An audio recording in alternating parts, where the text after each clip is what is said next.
You've heard of Georgiana, Duchess of Devonshire, but how much do you know about Bess? Hi, I'm Em. I'm a curator and a historian, and I love brilliant historical women. A traveller, correspondent, and patron of the arts, I think we should be talking more about Bess Foster.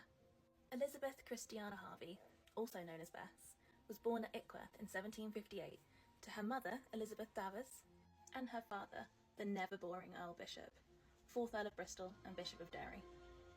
Bess was known to be her father's favourite. She was witty, educated and beautiful, and in 1776 she married John Thomas Foster, an Irish politician.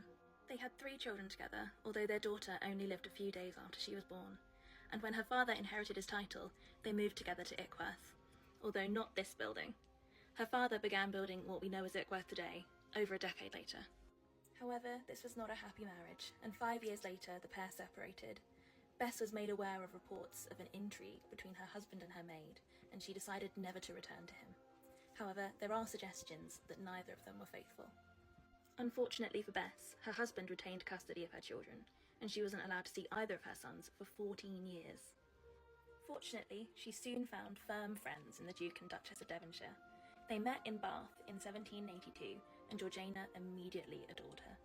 Romantic friendships between elite women were seen as relatively acceptable during this period, and Georgiana had a reputation for intense friendships with women, so she very quickly asked Bess to come live with them at their home. Bess soon became the Duke's mistress, and all 3 lived together. She had 2 children by him throughout their relationship, both born on the continent to avoid scrutiny, but they were later brought to live with the family. Bess spent some time on the continent over these years. She acted as a governess and was most likely trying to avoid rumours at home, but she was dedicated to writing to Georgiana over this time. She spoke of climbing Mount Vesuvius and visiting Venice. This portrait of Bess was painted by Angelica Kaufmann in Naples, and was only a couple of years after she met the Devonshires, but you can see she's wearing a little miniature that some people believe is Georgiana. Georgiana's letters to Bess show the depth of their feelings. She speaks of how much she misses her when she's away, and at Georgiana's death in 1806, Bess described her love as passing that of a woman. I'll let you read what you like into that one.